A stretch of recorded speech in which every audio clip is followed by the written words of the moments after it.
ভক্তমণ্ডলীর শ্রীচরণে কোটি কোটি প্রণিপাত। নৌমিড্যতে অব্রবপুষে তরিদম্বরায় গুঞ্জাবতংশ পরিপিচ্ছ লসন্মুখায় বন্যস্রজে কবলবেত্র বিষাণবেনু লক্ষ্মশ্রিয়ে মৃদুপদে পশুপাঙ্গ যায়।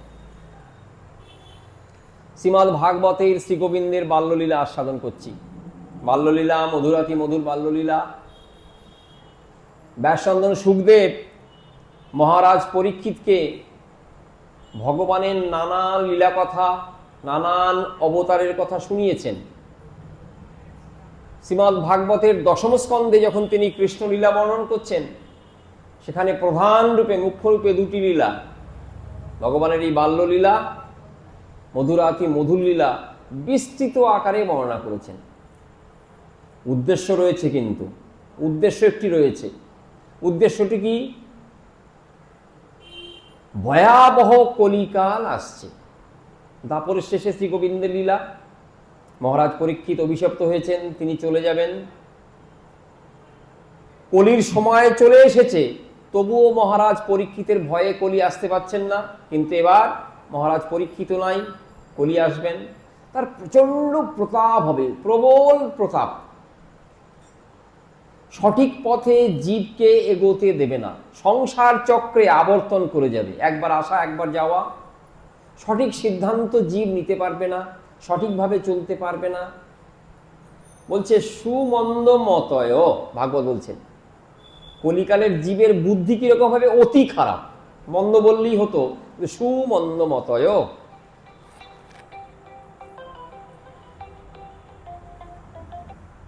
মন্দ মতয়, মতটি হবে অতীব খারাপ। খারাপ মতের দ্বারা ভালো বস্তু তো পাওয়া যায় না। তার সঙ্গে একটি উপসর্গ লাগলেন সু। বুঝতে হবে কত গভীর কথা বলেছেন। কলিকালে সঠিক বস্তু লাভে জীবের পদে পদে বিঘ্ন বাধা হবে। অন্যান্য পুরাণান্তরে বলেছেন অপরাধ যেন প্রাচীরবৎ। কিরকম প্রাচীর? দুর্ভেদ্য, যাকে ভেদ করা যায় না, অতিক্রম করা যায় না, ছেদ করা যায় না, সেই রকম প্রাচীর হবে অপরাধ। এত প্রতাপ থাকবে কলিকালের, প্রচন্ড প্রতাপ হবে কলিকালের। সেই কলিকালের জীব, তারাও তো ভগবানের সন্তান। ভগবানের কৃপা কি তাদের প্রতি বর্ষিত হবে না? বলে নিশ্চয়ই হবে। নিজের সন্তানটি যদি বিপথে যায়, কুপথে যায়, যদি সঠিকভাবে ঠিক মতন সিদ্ধান্ত নিতে না পারে, পিতামাতার কর্তব্য হয় তাকে রক্ষা করা।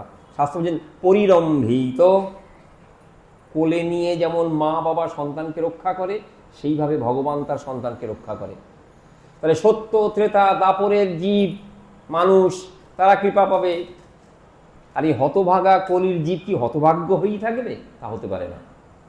এইটি উদ্দেশ্য। না হলে এই মরজগতে ভাগবতীয় কথা কীর্তনের কোনো উদ্দেশ্য নাই। কোন কথা? ব্রজের পথে নিয়ে যাওয়ার কথা। কোন ব্রজ? ভৌম ব্রজ। কি তার বিশেষত্ব? না, এইখানে ভগবান, স্বয়ং ভগবান তিনি লীলা করেছেন। এতে চাংশ কলা পুংস কৃষ্ণস্তু ভগবান স্বয়ং। এটি মাপকাঠি। তা লীলা করার ফলে কি হয়েছে?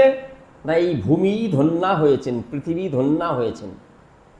যেখানে যেখানে তার চরণ চিহ্ন রয়েছে, সেই স্থানই তার লীলাভূমি। ভাবো, সেই চরণ চিহ্ন স্পর্শ করতে হবে? বলে না না, চরণ চিহ্নের মাহাত্ম্য যিনি কীর্তন করছেন, যিনি শ্রবণ করছেন, সকলেই কৃপা পাবে। এইরকম ভগবান। তাই তো বৃন্দাবনে দেখি কত অসুর মারণ হয়েছে, কত অসুর মারণ হয়েছে বৃন্দাবনে। সবাই গোবিন্দের শ্রী অঙ্গজ্যোতিতে মিশে যাচ্ছেন। সাধন নাই, ভজন নাই। পুতনা রাক্ষসী। শাস্ত্রের কোনো ব্যাখ্যায় তার ঊর্ধ্বগতিকে ব্যাখ্যা করা যায় না। আপনি বলতে পারবেন না এইভাবে এইভাবে এইভাবে সে চেয়েছিল। ভগবত ইচ্ছা হয়েছে, তাই ধাত্রীগতি। তাই উদ্দেশ্য একটি রয়েছে, আমাদের ন্যায় হতভাগ্যজনকে কৃপা করবেন বলে। কেন বাল্যলীলা? এখনো পৃথিবীতে মাতৃ হৃদয়ে একটি স্বাভাবিক গতি আছে। মায়েদের একটা হৃদয়ের স্বাভাবিক গতি সন্তানকে সর্বদা সর্বাবস্থায় রক্ষা করা। কুমাতা কদাপি নয়, শাস্ত্র বলেছে না, মা কখনো কুমাতা হতে পারে না, সন্তান যদিও হয় মা কখনো নয়। তাহলে মায়ের যে স্বাভাবিক বাৎসল্য সেটি রয়েছে, সেইটি যদি একবার মুখ ফিরিয়ে তার মুখটিকে ঘুরিয়ে শ্রী গোবিন্দ বলছেন, শাস্ত্র বলছেন, মহাত্মা বলছেন, ভগবানের চরণ প্রান্তে দেয়া যায়, তাহলে বস্তু লাভ হয়ে যায় এবং সেটি সহজ।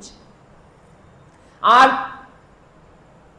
প্রেয়সী প্রিয়তমের প্রতি যে আকর্ষণ স্বাভাবিক, সেটিও যদি গোবিন্দকে আপন জ্ঞানে, প্রিয়তম জ্ঞানে, প্রেষ্ঠ জ্ঞানে ভালোবাসা যায়, বস্তু লাভ হয়ে যায়। এবং এইটি ভৌম বৃন্দাবনের চির আস্বাদনীয় বস্তু।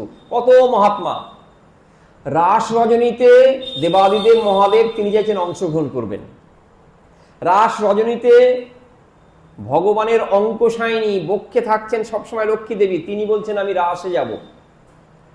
এর থেকে বোঝা যায় কতটা মহৎ সেই বস্তু, কতটা আস্বাদনীয়।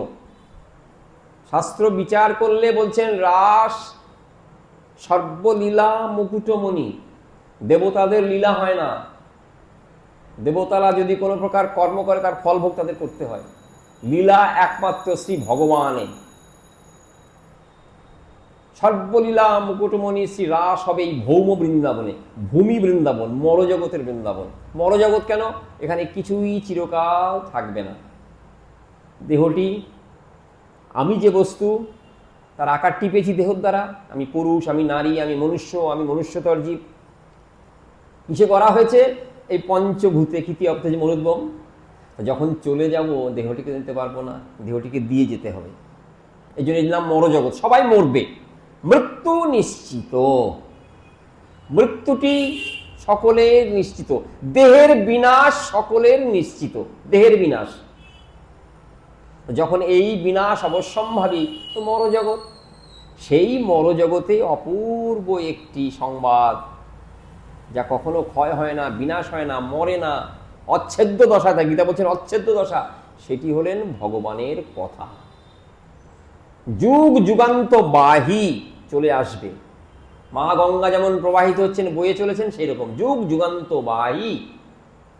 আমাদের সময় ভাগবতীয় কথা কীর্তন হচ্ছে, অন্য যুগ হবে না তা নয়, বিশেষ করে হবে। সেই ভাগবতীয় কথা কীর্তনের যে উপাদেয় বস্তু, সেটি দিচ্ছেন এই বাৎসল্য রসে আর মধুর রসে।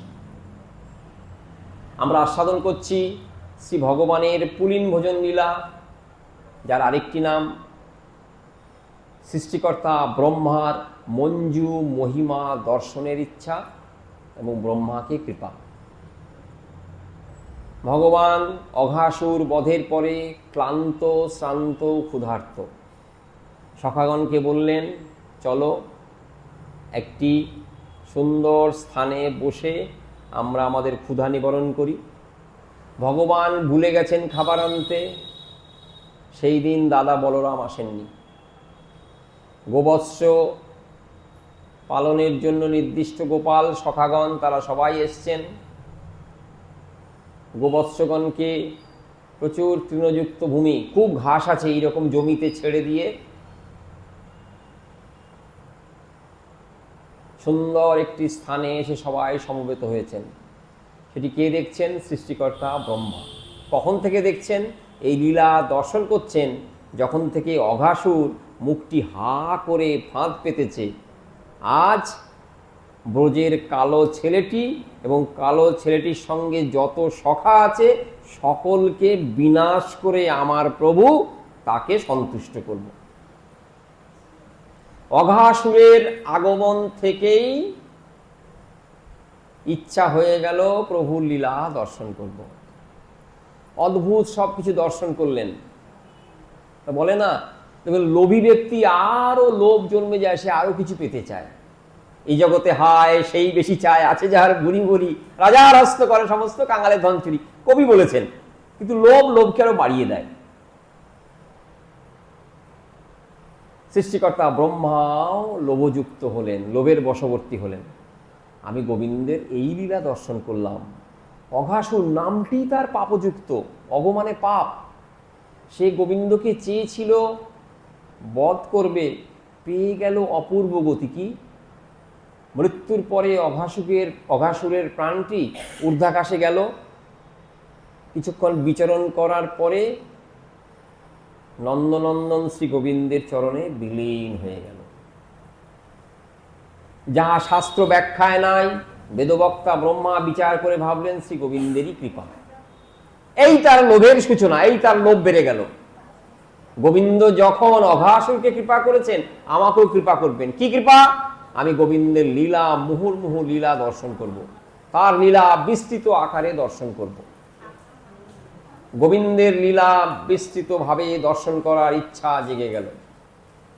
গোবিন্দ সেই লীলা প্রদর্শন করার জন্য নিজেও উৎসুক হলেন। শাস্ত্র বলেছে না, ভগবত কৃপা ছাড়া ভগবানের করুণাটি পাওয়া যায় না। সাধন ভজন সব থাকবে, সব রয়েছে, পাশাপাশি চলবে, কিন্তু সেই সাধনে, সেই ভজনে, সেই ইচ্ছাতে যখন ইচ্ছাময় শ্রী গোবিন্দের কৃপাযুক্ত হবে, তখনই হবে সেটি পূর্ণতা পায় গোবিন্দের কৃপাতে।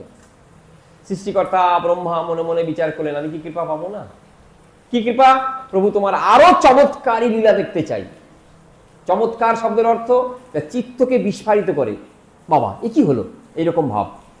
ব্যাখ্যার দ্বারা, যুক্তির দ্বারা, শাস্ত্রের সাহায্যের দ্বারা যার কোনো প্রকার ব্যাখ্যা মেলে না, সেটি চমৎকারী, অপূর্ব। আগে ছিল না, এখন দেখছি। অঘাসুর মরল, অঘাসুর তোমার চরণ প্রান্তে বিলীন হয়ে গেল, এ তো আগে জানি না, শাস্ত্রের কোনো সমর্থন নাই, কিন্তু দেখলাম। গোবিন্দ বিচার করলেন, সৃষ্টিকর্তা ব্রহ্মা, তোমার মনে যখন এই মহিমা, আমার মহিমা দেখার ইচ্ছা হয়েছে, আমি তোমার মনোবাসনা পূর্ণ করব। শাস্ত্রে পাই, ভগবান বলছেন, অসুর মারণটি আমার কর্ম নয়। অসুর মেরে ভূভার হরণ, গীতায় বলেছি বটে, কিন্তু সেটি আমার প্রধান কর্ম নয়। সেটি আমার প্রধান কর্ম নয়। আমি আসি, লীলা করি, অসুর মারণ, অসুরবধ হয়, কিন্তু ভক্তচিত্ত বিনোদার্থম করমি বিবিধা ক্রিয়া। আমার যারা আপনজন, যারা আমার ছাড়া কিছুই জানে না, তাদের চিত্ত বিনোদনের জন্যই আমার এই নানান প্রকার লীলা। লীলা শব্দের যে বিস্তৃত ব্যাখ্যা শ্রীমদ্ ভাগবতেই পাই। অসমঞ্জের সামঞ্জস্য হচ্ছে, যা হবার নয় তাই হচ্ছে, যা ভাবতে পারি না তাই অনুষ্ঠিত হচ্ছে, যেটা ভাবি সেটা হয় না। অদ্ভুত কর্মা শ্রী গোবিন্দ অদ্ভুতভাবে ভক্তের চিত্তকে বিনোদিত করবার জন্য লীলা করে যাচ্ছে। আনন্দিত, বিশেষ রূপে আনন্দিত করার। গোবিন্দ ভাবলেন, ব্রহ্মা, তোমার ইচ্ছা পূরণ করব। আর কি ইচ্ছা? সেই ইচ্ছার সাথে যোগ হলো ব্রজ মায়েদের ইচ্ছা। তারা গোপালকে কত ভালোবাসেন। নন্দ রাজা রাজপ্রাসাদে এসে গোপালকে কতভাবে দর্শন করেন। তাদের যে গোপাল সেবা, সেই গোপাল সেবাতে তাদের স্পৃহা বেড়ে যায়। জগৎকে শিক্ষা দিচ্ছেন, গোপাল সেবায় স্বস্তি নাই, গোপাল সেবায় পূর্ণতা নাই, শুধু আকাঙ্ক্ষা বাড়ে। নানান প্রকার ভোজ্য দ্রব্য নিয়ে আসে, খাবার নিয়ে আসে, গোপালকে কতভাবে তুষ্ট করে, গোপালের সঙ্গ লাভ করে, কিন্তু অন্তরে একটা তৃষ্ণা থেকে যায়। এই গোপালকে যদি নিরন্তর অনবচ্ছিন্নভাবে আপন সন্তান রূপে পেতাম। গোবিন্দ ঠিক করলেন, মা গো, তোমাদের ভালোবাসার তো পরিমাপ নাই, ব্রজমায়েদের ভালোবাসার পরিমাপ নাই, ব্রজের ভালোবাসা মাপা যায় না। মা গো, তোমাদের অন্তরের ভালোবাসার তো পরিমাপ নাই, তোমরা মা যশোদার মায়ের মতনই। আমি নিরন্তর যশোদা মায়ের স্নেহে বাঁধা রয়েছি, তোমাদের ভালোবাসাও আস্বাদন করব, তোমাদের প্রেমেও বাধা পড়ব। তোমরা ঠিক যেভাবে চেয়েছো ওই ছেলের মতন, আমি ঠিক সেইভাবেই তোমাদের মনোবাসনা পূরণ করব। ইতর প্রাণী, ব্রজের গাভী, গোপালের সঙ্গে তাদের কত খেলা।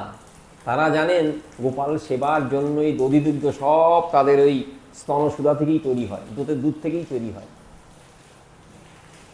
জানা সত্ত্বেও একই প্রকার পিপাসা, যদি গোপাল আমার সন্তান হতো। জগতে শাস্ত্র বলেছেন, সর্বং খলবিদং ব্রহ্ম। ঋষিরা, মুনিরা তারা ধ্যান করছেন, সর্বত্র ব্রহ্ম দর্শন করছেন। ব্রহ্ম শব্দের অর্থ বৃহৎ বস্তু। জগতে আর কোনো বৃহৎ বস্তু নাই ব্রহ্ম ছাড়া। সর্বং সব স্থানে তাকে দর্শন করছেন। বলছেন ভাগবতে এই লীলাতে ওই শাস্ত্রবাক্য, ওই ঋষির ধ্যানের ধন মূর্ত হয়ে উঠেছে, ভেসে উঠেছে, দেখা দিচ্ছে। তোমরা ব্রজের গাভী, কিন্তু তোমাদের মনোবাসনাও পূর্ণ করব, আমি গোবৎস হব। মোটা কথায় লৌকিক ভাষায় বলতে গেলে আমি বাছুর হব।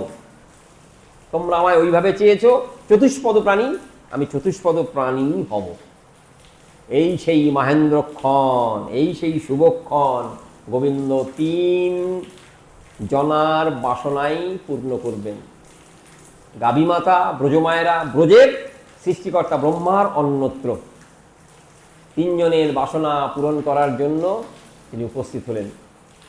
সৃষ্টিকর্তা ব্রহ্মার মনে একটা ইচ্ছার উদয় হলো, ভগবান তোমার এই গোবৎস আর এই সখাগণকে চুরি করে নেব, একবারে নয়, দেখব তুমি কি করো। কুলীন ভোজনে বসেছেন সবাই, আপন আপন ভোজ্যদ্রব্য গোপালের মুখে তুলে দিচ্ছেন, গোপাল তাদের তুলে দিচ্ছে। নর্ম পরিহাসই। বন্ধু বন্ধুর সঙ্গে যেমন, সখা সখার সঙ্গে যেমন, সুহৃদ অভিন্ন হৃদয়ে বন্ধু সুহৃদ তিনি যেমন তার সঙ্গে কথা বলেন, সখাগণের সঙ্গে গোবিন্দের সেই প্রকার কথাবার্তা হচ্ছে। সৃষ্টিকর্তা ব্রহ্মা সেটিও দেখছেন। আমার আনা ঠাকুর আজ লৌকিক লীলাতে, নরবক লীলা, লৌকিক লীলাতে সখাগণের কাছে আত্মবিস্মৃত হলে নিজেকে ভুলে গেলেন। কেন? তিনি আজ গৃহ থেকে খাদ্যদ্রব্য আনেননি, খাবার আনেন নাই।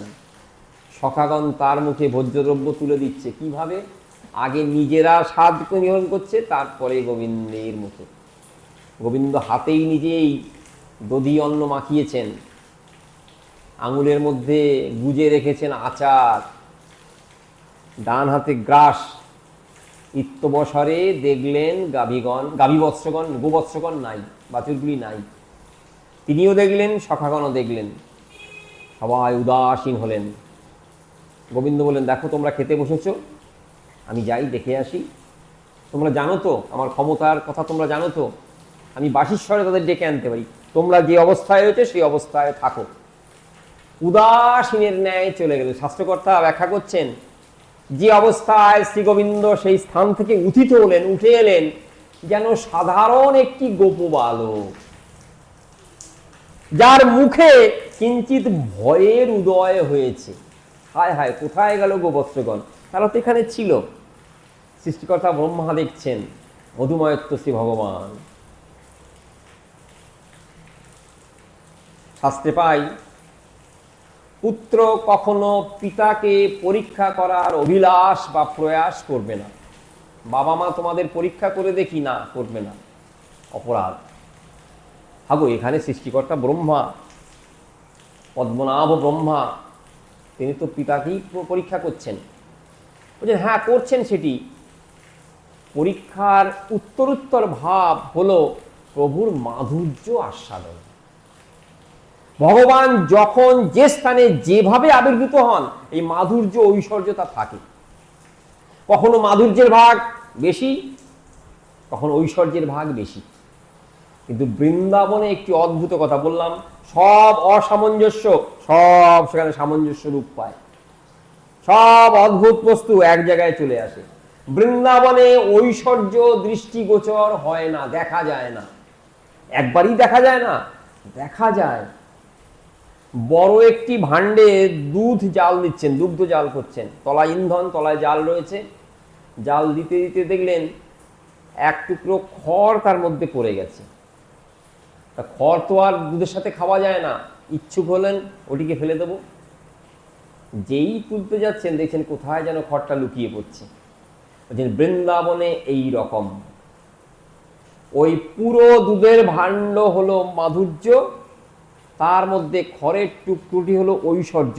কখনো কখনো দেখা দেয়, বিশেষ করে যখন বিরহ দশায়, কৃষ্ণ অদর্শনে, প্রভুকে দেখতে পাচ্ছি না, সেই সময় বিরহ মাঝে মাঝে দেখা দেয়। প্রত্যেকটি রসেরই ঘনীভূত রূপ মাধুর্যের দ্বারা আস্বাদনীয় হলেও মাঝে মাঝে ঐশ্বর্য দেখা দেয়। কি সেই সখাগণের, কি সেই বাৎসল্যময়ী পিতামাতার কি সেই সর্বকর্মী ব্রজর আমাদের, তাদের মনের অন্তরে মাঝে মাঝে ঐশ্বর্য দেখা যায়, কিন্তু ঘনীভূত মাধুর্যের দ্বারা তারা সুপ্ত ঢুকিয়ে রয়েছে, বোঝা যায় না, দেখা যায় না। সৃষ্টিকর্তা ব্রহ্মা কিন্তু এটি জানেন না, তাই তার সন্দেহ, কিন্তু সন্দেহ হলেও এটি অতীব আস্বাদনীয়। একের পর এক তার মনের যে আকাঙ্ক্ষা সেটি পূর্ণ হচ্ছে। ভগবান আজ ভয় মিশ্রিত অন্তরে, আতঙ্কিত চোখে, হায় হায় কি হলো, কি জবাবদিহি করব, সখাগণকে কি বলবো, সখাগণ গৃহে কি বলবেন, এই প্রকার চিন্তা। শাস্ত্র কথা বলছেন, হাতে কিন্তু সেই মাখা অন্ন, অতীব আস্বাদনীয় দই ভাত, আচার সহযোগে দই ভাত সেটি রয়েছে বাম হাতে, কোচরে বাসিটি গোজা, বাম কক্ষে বেত্র বেনা বৃষান, ডান হাতে গ্রাস বরহা পিরং, মাথায় ময়ূরের পাখা। শাস্ত্র শাস্ত্রে বলছেন, বিভ্রত দর্শন করো সেই অপূর্ব রূপকে। গোবিন্দ উদাসীন আতঙ্কিত হয়ে যাচ্ছেন, দেখি কোথায় সেই গোবৎসকন। দেখতে দেখতে যেই ফিরে চেয়েছেন, সখাগণও নাই। সৃষ্টিকর্তা ব্রহ্মা দুই সখা, এক সখা এবং এক গোবৎস সকলকেই চুরি করেছেন। গোবিন্দ উদাসীনের ন্যায় বুঝতে পারলেন এটি ব্রহ্মার কর্ম।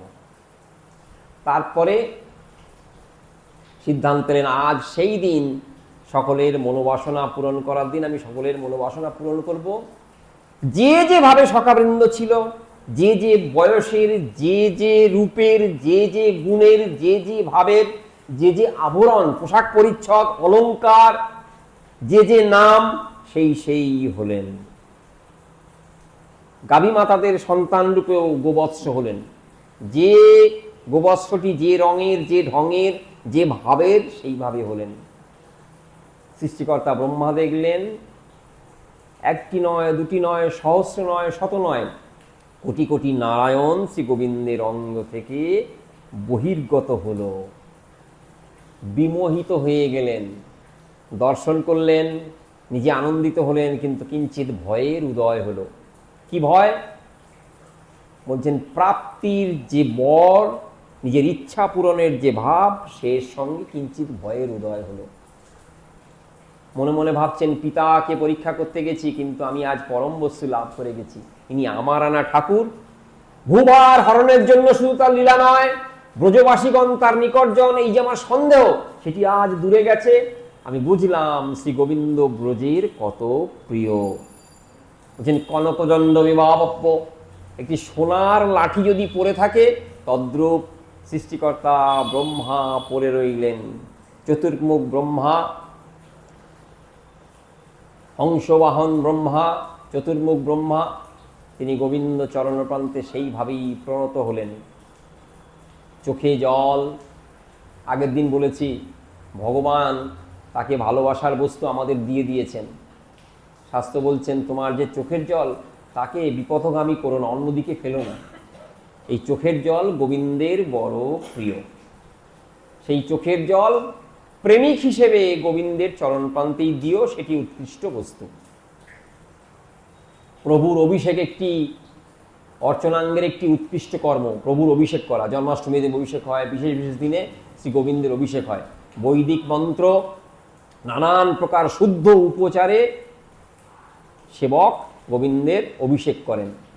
সৃষ্টিকর্তা ব্রহ্মা ঠিক করলেন, প্রভু গো, আমিও তোমার চরণ অভিষেক করব। জগতের কোনো বস্তুর দ্বারা নয়, যে বস্তু তুমি আমায় দিয়েছ, সেই বস্তুর দ্বারাই তোমার চরণের অভিষেক করব। শুধু কৃপা করে সুযোগ দাও, যেন আমি বঞ্চিত না হই। ব্যাখ্যাকর্তা বলছে, সৃষ্টিকর্তা ব্রহ্মা যদি অপরাধী হয়, তাহলে এই সেবাকাঙ্ক্ষা তার অন্তরে কখনো আসত না। কিঞ্চিত অপরাধ থাকলেও সেটি গোবিন্দ ক্ষমা করেছেন। গোবিন্দ ক্ষমা করে এক অপূর্ব ভাবের দ্বারা মণ্ডিত সৃষ্টিকর্তা ব্রহ্মা তার প্রেম পূজা গ্রহণ করছে। জগতের অন্য কোনো বস্তু নয়।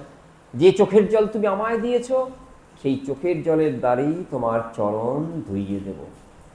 শ্রীমদ্ ভাগবত বলছেন, সাধক ভক্ত এইভাবে এই কথা শুনে অন্য কোনো উপায়ের সন্ধান না করে, আর কিছুই খুঁজবে না।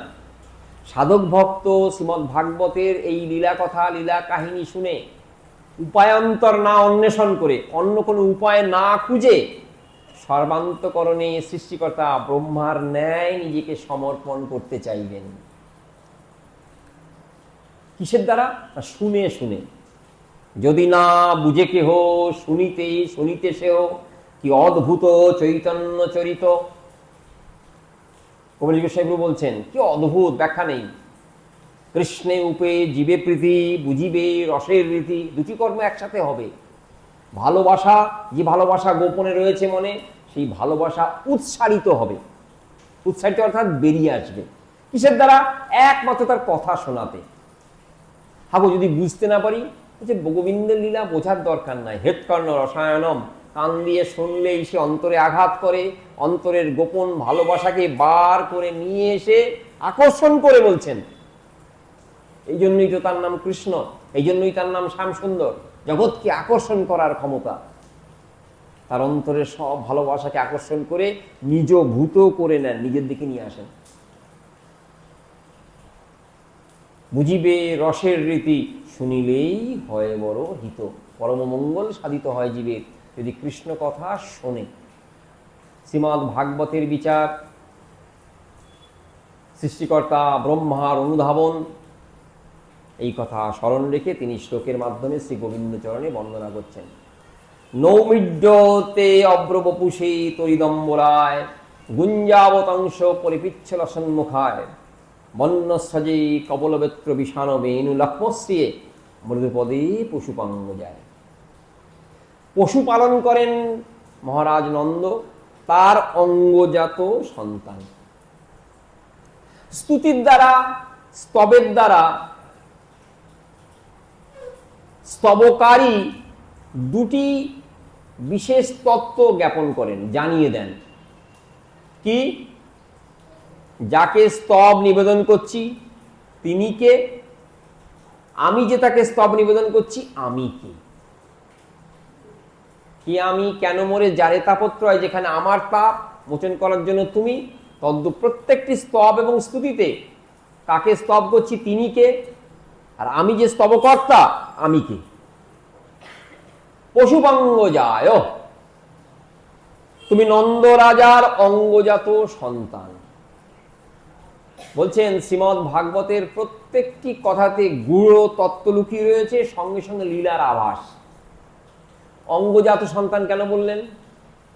আমরা লোকমুখে শুনি কৃষ্ণ মা দেবকীর সন্তান, মা যশোদার পালিত সন্তান। শাস্ত্র কিন্তু এই কথাকে স্বীকার করেন নাই। শাস্ত্র বলছেন কৃষ্ণ মা যশোদার সন্তান, কৃষ্ণ যশোদারও সন্তান। নানান পুরাণে নানান কথা এই কথাটি ফুটে উঠেছে, এবং গোবিন্দের বসুদেবের কে কৃপা করার যে লীলা, সেখানেও এই কথাটি ব্যক্ত হয়। অষ্টমীর গভীর রাতে ভগবানের জন্ম দুটি স্থানে, নবমীতে যোগমায়ার আবির্ভাব। নন্দোৎসবের দিনে এই কথাও ব্যক্ত হয়েছে যে মা যশোদা দুটি সন্তান প্রসব করেছিলেন, একটি পুত্র সন্তান, একটি কন্যা সন্তান। বাবা বসুদেব যখন মথুরা থেকে কৃষ্ণকে যমুনা পার হয়ে নিয়ে গেলেন, দুই বস্তু এক হয়ে গেল। কিরকম? মেঘের মধ্যে যেমন বিদ্যুৎ লুকিয়ে থাকে, হঠাৎ দেখা দিয়ে আবার মেঘেই লুকিয়ে যায়, বলছেন সেই রকম বাবা বসুদেব কিছুই বুঝতে পারলেন না, দেখলেন মা যশোদার পাশে যেন দুটি বস্তু মিশে গেলেন। আকাশবাণী হলো, আমি রয়েছি বাম পাশে, কন্যা রূপে যোগমায়া, বলেন আমাকে নিয়ে চলো। ফেরত পথে তিনি ফিরে এলেন মথুরাতে। তারপরে কংসের কারাগারে সবাই জেগে উঠল। কংস তাকে বধ করতে গেলেন, তিনি ঘোষণা করলেন, মূর্খ অবধ, তুই ভগবানকে বধ করতে পারিস, আমাকেও কিছু করতে পারিস?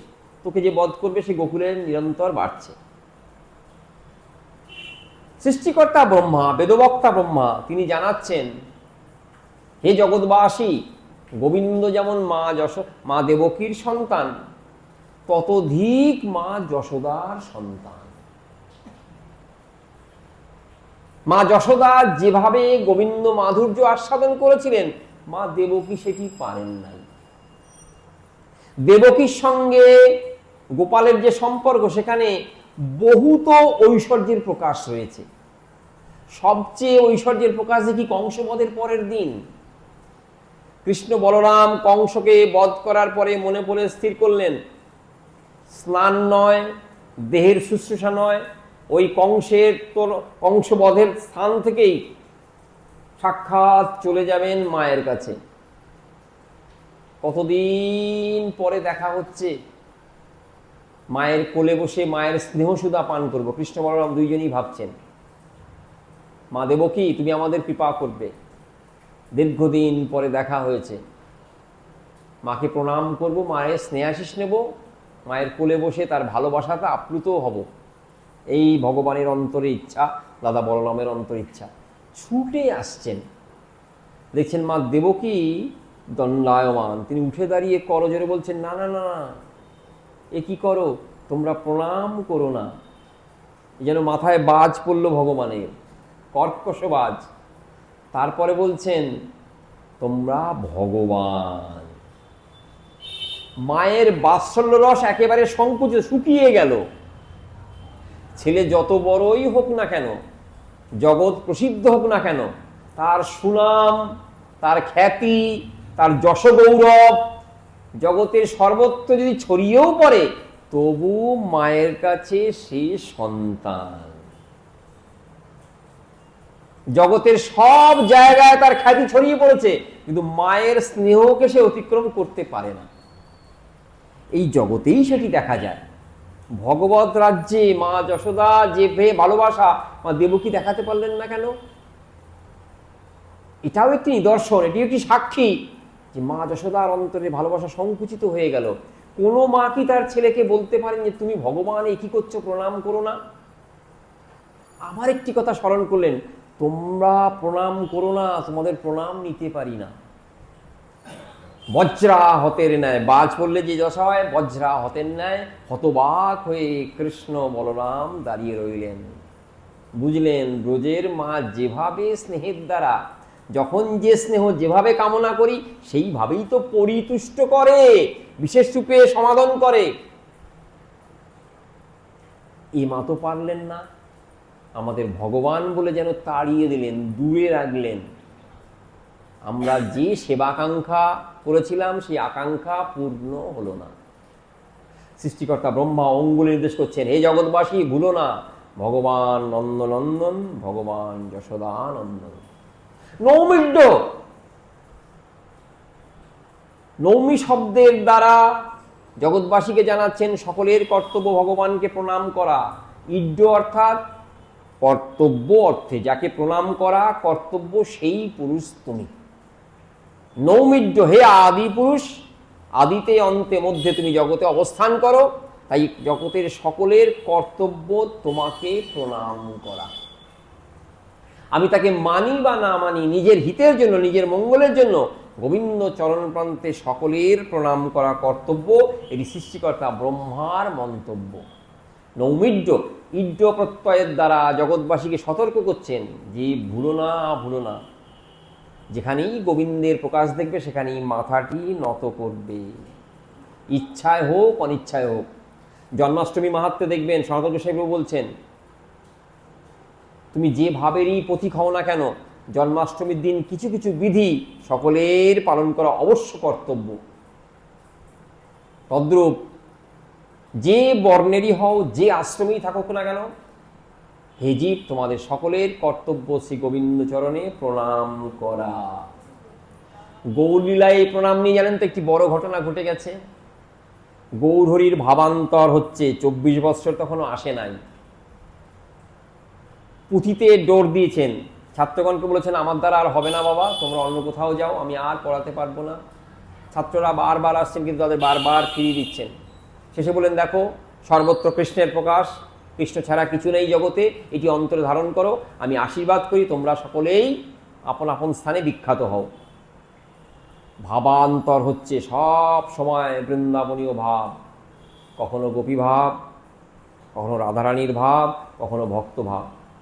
আজ বিশেষ মুহূর্তে শ্রী গৌরহরি গোপী গোপী গোপী গোপী মন্ত্র জপ করছেন।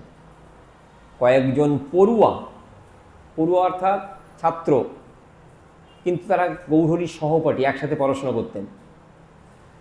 তারা শুনতে পেলেন গৌরহরি আজ গোপী গোপী গোপী গোপী মন্ত্র জপ করছেন। একথা শুনে তাদের শাস্ত্রের কথা মনে পড়ে গেল। বলছেন, ওহে শচীনন্দন, ওই জগন্নাথ মিশ্রের নন্দন, শাস্ত্রে বলেছে কৃষ্ণ নাম নিতে হয়, হরির নাম নিতে হয়, তুমি কি গোপী গোপী মন্ত্র জপ করছো? এই কথা শোনা মাত্রই গৌরহরির ঠ্যাঙা, বলছেন চৈতন্য ভগবতের ঠ্যাঙা নিয়ে ওদের মারতে ছুটেছেন, আজ শেষ করে ফেলবো তোদের। কেন গো? শাস্ত্রীয় বিচারে পাই গৌরহরি মঞ্জুরি ভাবে ওই বৃন্দাবনের মাধুর্য আস্বাদন করছিলেন। ঠ্যাঙা নিয়ে মারতে গেছেন, কিছু দূর থেকে ফিরে এসছেন, কিন্তু একটি অপূর্ব ঘটনা ঘটে গেল। যাদেরকে তাড়া করেছিলেন তারাও ছিল ব্রাহ্মণ সন্তান। তারা উপবীত ধারণ করে বলছেন, আমরাও অভিশাপ দিতে জানি, আমরাও ব্রাহ্মণ সন্তান, এইবার ছেড়ে দিলাম। আমরা যারা সকলে দলবলে আছি, এরপরে যদি ওই শচীনন্দন জগন্নাথ মিশ্রের নন্দন আমাদেরকে এইরকম তারণ ভাষণ করতে আসে, আমরাও ছেড়ে কথা কইব না। সংবাদ পৌঁছে গেল গৌরহরির কাছে। নিজে মনে মনে বিচার করলেন, করিল পিপ্পলিখণ্ড কফ নিবারিতে, উলটিয়া বাড়িল কফ দেহেতে। আয়ুর্বেদের ওষুধ, কফ কাশি হলে পিপুল গাছের পাতা বা পিপুল গাছের ছাল দিয়ে একটা ওষুধ তৈরি করে, খেতে দেয়। কিন্তু বিপরীত কর্ম হয়ে গেল।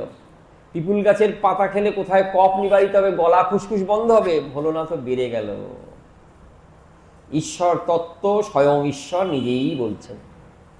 গৌরহরি বলছেন, আমার মনের যে অবস্থায় থাকুক না কেন, আমি তো ঈশ্বর। এই নবদ্বীপে অবতীর্ণ হয়েছি, আমার দর্শনে, আমার কথা শুনে, আমার সঙ্গ করে সবাই কৃতকৃতার্থ হবে। কিন্তু যদি দুর্বুদ্ধিক্রমে আমার চরণে কেউ অপরাধী হয়, আমাকে মারবে, তারণ ভাষণ করবে, যদি কেউ ভাবে, তাহলে কিন্তু তার রেহাই নাই। তাই যখন অবতীর্ণ হলাম সকলকে কৃপা করার জন্য, কিন্তু অবোধ জীব, নির্বোধ জীব তারা বুঝতে পারলো না, তারা উল্টো দিকে গেল। ওই পিপ্পলি খণ্ডরূপ যে ঔষধ, সেটি কার্যকরী হলো না। কি করব? আমি সন্ন্যাসী হব। সন্ন্যাসী হয়ে জগতের জীব আমার প্রতি প্রণম্য হবে, প্রণাম করলেই তাদের হিত হবে। আমি শিখা সূত্র সব অবলম্বন করে গৃহত্যাগ করে দূরে চলে যাব। সন্ন্যাসী বুদ্ধিতে আমাকে জগতের জীব যারা আমার শত্রু ভাবাপন্ন আমার প্রতি, তারাও প্রণাম করবে, তাদের হিত হবে, আমি সন্ন্যাসী হব। তাই প্রত্যেকটি জীবের কর্তব্য কৃষ্ণচরণে প্রণাম করা। তিনি ইচ্ছুক হন বা অনিচ্ছুক হন, তিনি চান বা না চান, কৃষ্ণ চরণে সকলের প্রণাম করা একান্ত কর্তব্য। এটি সৃষ্টিকর্তা ব্রহ্মার অভিমত। শুনছেন, নৌমিড্ঢ কোন পুরুষ তিনি? তে অব্রবপুষে, ওই শ্যামল মেঘের ন্যায় তোমার দেহের বরণ। হে প্রভু, তুমি অবতীর্ণ হয়েছ, তে অব্রতে তরিদম্বরায়। পোশাকটি কেমন? মেঘের গায়ে বিদ্যুৎ দেখা দিয়ে যেমন লুকিয়ে যায়, সেই রকম উজ্জ্বল তোমার পোশাক। গুঞ্জাবত অংশ, কানে পড়েছ গুঞ্জা ফুলের একটি কর্ণিকা, আর বৈজন্তী মালা। তুমি প্রভু বিরাজ করছো শ্রীবৃন্দাবনে, তোমার চরণে কোটি কোটি প্রণাম। অল্প সময়, পরের দিন আবার আস্বাদন করাবো। সকল ভক্তবৃন্দের চরণে কোটি কোটি প্রণাম জানিয়ে এই ক্ষুদ্র ভাগবতী কথা এখানেই বিশ্রাম দিই।